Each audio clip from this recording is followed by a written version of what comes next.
Сәлеметсіздер ме балалар? Қазақ тілі сабағын бастайық.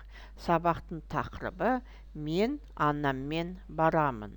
Тема урока «Я пойду с мамой». Кіммен? С кем? Бірінші тапсырма. Тыңда, қайтала. Первое задание. Послушай, повтори. Мен дүкенге барамын. Я пойду в магазин. Мен анаммен барамын. Я пойду с мамой. Мен әжеммен барамын. Я пойду с бабушкой. Мен атаммен барамын. Я пойду с дедушкой. Екінші тапсырма. Кесте бойынша айт. Второе задание. Расскажи по схеме. Сен қайда барасың? Ты куда пойдешь? Мен мектепке барамын. Я пойду в школу. Мен тауға барамын. Я пойду в горы. Мен дүкенге барамын. Я пойду в магазин. Мен саябаққа барамын. Я пойду в парк. Сен кіммен барасың? С кем ты пойдешь?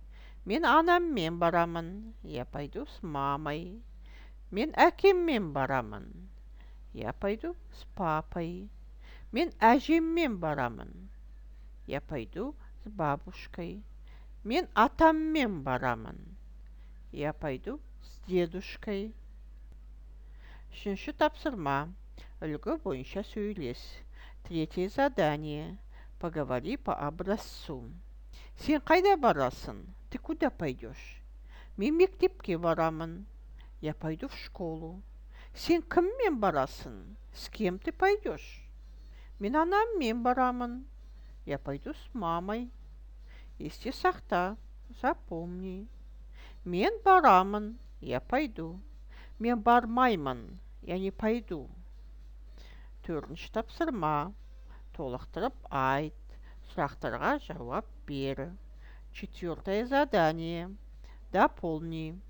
Ответь на вопросы. Сен қайда барасың? Ты куда пойдешь?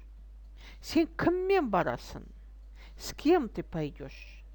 Сабақ аяқталды. Сау болыңыздар балалар.